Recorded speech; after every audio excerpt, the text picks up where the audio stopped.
These days, Toyota is ramping up its full EV offensive, but the very first plug-in Toyota was a hybrid, the Prius plug-in, initially launched in 2012, then introduced in this second generation form in 2015, with an update 3 years later. It's proved to be a very credible contender in the growing market for plug-in hybrid models, and can in this form run up to 34 miles on pure electric power, more than twice as far as the first generation model, with EV power up by 83% over that original car, thanks to a more sophisticated dual motor drive system.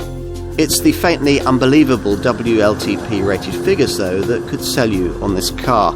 Fancy up to 235.4 miles to the gallon on the combined cycle and up to 28 grams per kilometre of CO2? Thought so. Although, like an ordinary Prius, this Prius plug-in pulls away silently on all-electric battery power. It does, of course, go miles further before the petrol engine kicks in, around 34 miles to be exact, thanks to an 8.8 kilowatt-hour battery which can be recharged from the mains. That does add a bit of extra weight, of course, but fortunately the block has been mounted very low down in the vehicle, which helps to keep an admirably low centre of gravity and means that handling is more engaging than you might expect it to be.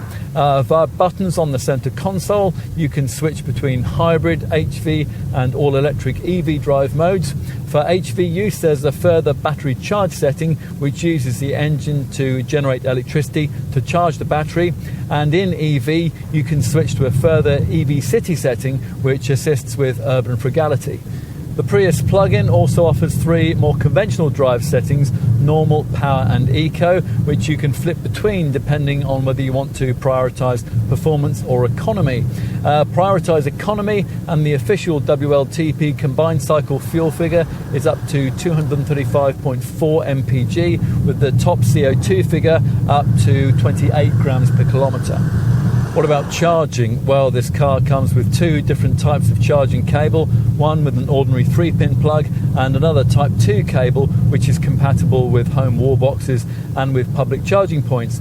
The car takes around 4 hours to charge its 8.8 kilowatt-hour PHEV battery from an ordinary domestic socket, while a wall box cuts that down to around 2.5 hours thanks to the Prius's 3.3 kilowatt charging capability.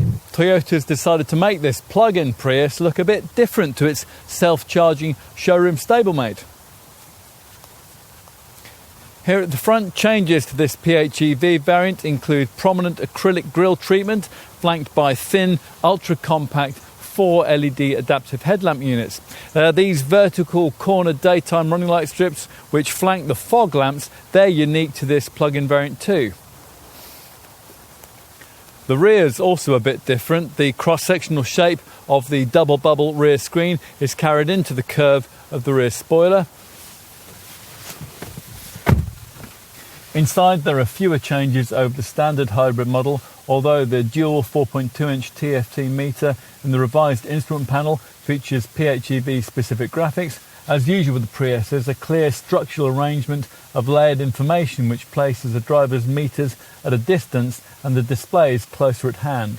All the more conventional infotainment functions, they can all be found on this 8-inch infotainment screen, which dominates the centre of the fascia here and also incorporates navigation, a reversing camera and a useful energy monitor too, so you can see what's being powered by what.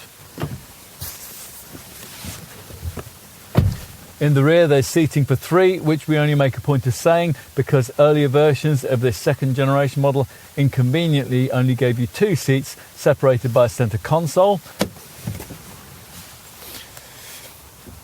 Out back you have to make a few compromises for the PHEV tech. This was the first mass-produced car to be fitted with a CFRP carbon fibre reinforced plastic tailgate, and once you raise it you'll find that the luggage deck has had to be raised by 160 millimetres to accommodate the larger plug-in hybrid system. The result of that, of course, is that load space volume falls over the ordinary Prius by 142 litres to a total of 360 litres, but that kind of compromise is par for the course with plug-in hybrids. And in summary, well, ultimately the Prius plug-in would have done a lot better if the original version hadn't been so ridiculously compromised, and if Toyota had offered this second generation version in more affordable levels of trim. For all that though, it is a very complete product. as you'd expect from the people who invented plug-in motoring.